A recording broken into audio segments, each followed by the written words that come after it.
Let's talk about movies for a second. Maybe you're a Marvel fan. Maybe you like scary movies. Maybe you're a Disney person. Maybe you just love movies in general, no matter what the genre is. And that's awesome. Now let's talk about movie trailers. I know some of you love watching movie trailers, and I do too. You've got action movies with the epic cut to black, and then like brah, like that, like the random loud bass sound that all those movies use. Then there's some great one-liners in a funny movie, perhaps. And all of this is great stuff in a trailer straight from the movie, right? And all of that stuff in the trailer straight from the movie is made to make us want to watch the actual thing, right? The trailers are designed to leave us wondering. Here's what I know for a fact. There's always more to the story than what we see in a movie trailer. Right? It wouldn't make sense for those trailer editors to give away the entire story in a 2-minute preview. There's always more to the story. And so for the next few weeks, we're going to be talking about things that are kind of similar to movie trailers, as weird as that sounds.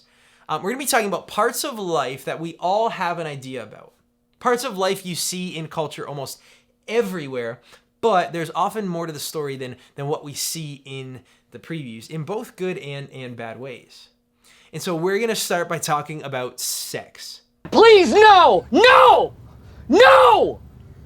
No! We all likely know something about sex, but there's way more to the story.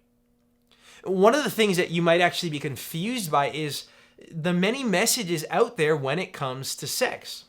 There might be adults in your life who talk about it in a really intense way. Maybe you've heard your health teacher talk about sex like you're going to get an STD and die. What if I want to have sex before I get married? Well, I guess you just have to be prepared to die. Maybe your parents are more nervous about having the talk with you than they are about teaching you how to drive. Maybe you've heard people at church talk about sex like it's the most important thing ever. Yet while some people talk about sex like it's dangerous or it's bad, other adults in your life perhaps, or even in the world, seem to think that it's no big deal at all. And so maybe you have family members who talk about sex like it's totally casual. And you've listened to songs where artists talk openly about it, or celebrities joke about it. It's pretty much all over the internet, right? And so you think, well, people who talk openly about it seem to be doing just fine. And here's what I'm getting at. Some people act like sex is a huge deal. Other people act like it doesn't matter at all. Some people act like having sex is catastrophic, and others act like it's completely casual. And so in the midst of these messages that we hear in culture, which is true? Most of us don't pick catastrophic. And why is that? Maybe it's because you know people who've had sex and they didn't die. It didn't ruin their life. Maybe you're watching this and you've had sex and you didn't die and it didn't ruin your life. And so, whenever you talk to people who've experienced something and they tell you it's no big deal, the most logical thing to believe, it seems like, is that it's no big deal. And so maybe you think that sex is no big deal. Perhaps you've gotten into a pattern of believing that sex is just casual. Who cares, right? Maybe you've never thought about it in those exact words, but maybe you've told yourself that a hookup is no big deal. Maybe you've tried to talk yourself out of catching feelings for someone you've been physical with. Maybe you've made all sorts of jokes and you've laughed about sexual things. Maybe you've sent inappropriate photos, or maybe you've pushed someone's boundaries, or even your own, because you told yourself that it really isn't a big deal. And if that's you, the first thing you need to know is that I am not here to condemn you.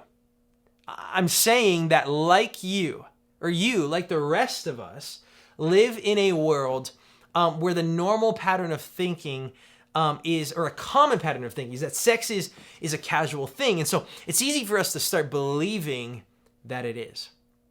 But the truth is that when it comes to God's plan for sex, there is more to the story.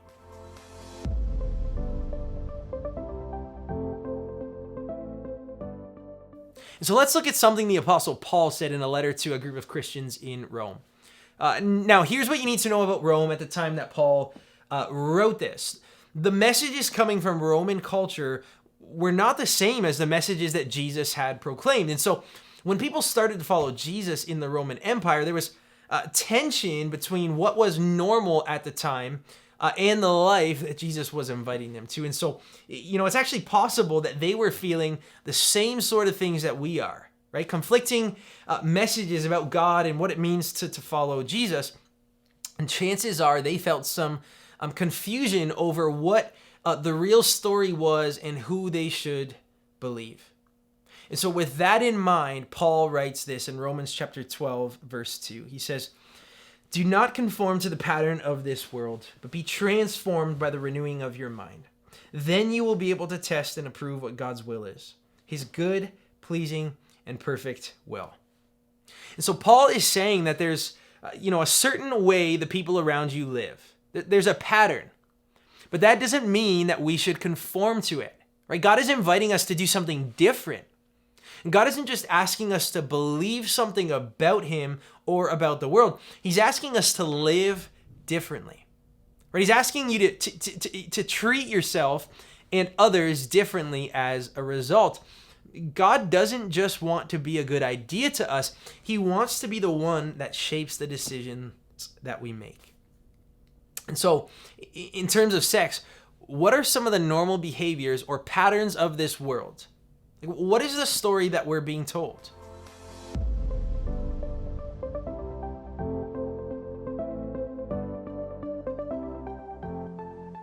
Maybe it's that, we're not supposed to feel any feelings when it comes to sex. Maybe it's, sex is something that just happens and is, part of the moment, but not something you bring up with that person ever again. Maybe the message is that sex is a rite of passage, and if you don't do it, then you're not really an adult. Or maybe the message is you're weird if you see pornography and feel uncomfortable about it. Maybe the message is when you hear a joke or someone sends you an inappropriate picture, it's not a big deal. And acting like it's a big deal is overreacting. You see, these are just some of the messages we get from what's happening around us, right? We live in a culture of casual sex, but there's more to the story. A few verses later, Paul says this in verses 9 and 10 of Romans 12. He says, "Love must be sincere. Hate what is evil. Cling to what is good. Be devoted to one another in love.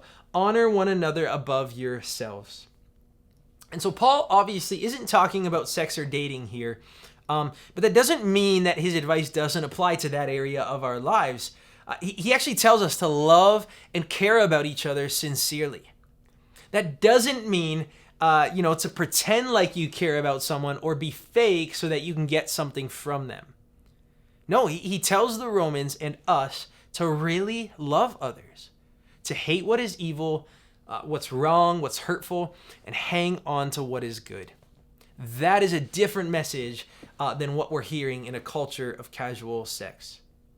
And see, God is inviting all of us to be transformed into something new, something better. God is calling us to be the kind of people who understand that how we treat another human being is never casual, no matter how casually people act about it. You see, God, who created sex, designed it to be a good thing, to be significant and to matter. But his design was for it to be reserved for marriage and marriage only. Marriage isn't casual. It's a big deal. And so is sex. And that's why God, he designed it to be something that a married couple can enjoy. And if we're getting messages that tell us that it doesn't matter, or it's not a big deal, or that you can just have sex whenever you want, it's casual, those messages do not line up with the heart of God. If someone sends us a picture and something in our heart goes, well, I probably shouldn't look, that's something worth paying attention to. If we're, maybe going further in a relationship than we want to, and our hearts are getting involved more than we think is okay, we need to listen. That's an invitation for us to transform our minds, to think differently, and to refuse to conform to a way of thinking just because that's how everybody else thinks. And so in a culture of casual sex, There's more to the story. And so Paul tells us to transform our minds beyond what culture tells us. But how do we do that? To start, you need to know that if you're feeling any shame over things you've done in the past, there's no judgment here. Okay? God offers freedom and forgiveness.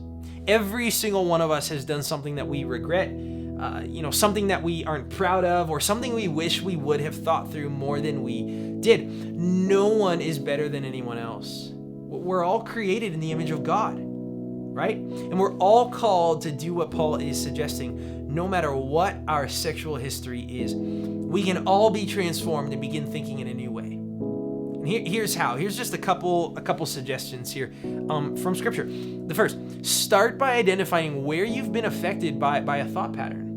Right? So when it comes to sex, in what ways are you tempted to conform or just go along with what everyone else is saying or doing? Right? Have you viewed it as something that's not a big deal or something that you should turn off your feelings towards completely? You owe it to yourself to think critically about how much cultural messages affect you. Right? It's difficult to take a different approach to something you're unaware of. And so, maybe start paying attention to the ways that culture influences your thinking. And then, as Paul says, be transformed by renewing your mind. See, changing how your mind works isn't easy, but here may be some helpful tips that can guide you along. Number one, man, if you want to change the way you talk or joke about sex, maybe memorize a single Bible verse to remind you of the power of your words. It's a great suggestion. Maybe there's a pattern for the decisions that you make. And so, when we go to certain parties or hang out with certain people, the end result is usually the same. And so for that person, the decision that you may need to make is avoiding certain people or places for a little while, or just altogether. Maybe instead of thinking about people as, objects for your benefit, begin thinking about people as human beings who are uniquely created and loved by God. Maybe it's a pattern that has created some secrets that are slowly hurting you. And I know this one is extra difficult, but sometimes the absolute best way to change your thinking is to talk about what you're thinking with someone who's, older or wiser and trustworthy, right? And having those conversations can be so relieving for you when you share what it is you're going through. You get that burden off your shoulders, and in turn, that person can help you check your thinking and your choices. So here's a question. What is it that you'd like to see transformed in your life? You see, no matter what it is, just know that sometimes a transformed mind starts with transformed behavior.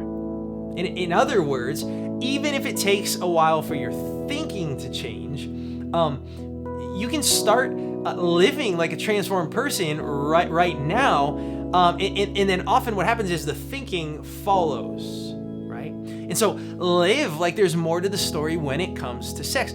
Live like sex isn't casual, because it's not. Live like sex is a beautiful thing created by God, because it is. But live like sex is a beautiful thing created by God in the confines of a marriage between a man and a woman. And now I realize that this is not an in-depth talk about sex and what the Bible has to say about it. Honestly, we could be here for hours talking about this very thing. But I think that Paul's words in Romans give us a great foundation for how we should approach the topic of sex, and really the lens by which we view it. We are called to honor others and to love them, and ultimately to honor God with our bodies. See, how we do that well begins with us understanding that sex is not casual. It begins with understanding that, despite the messages we're being told or shown in culture, by our friends or even in the media, despite this story that we're being told, when it comes to God's plan for sex, there really is more to the story.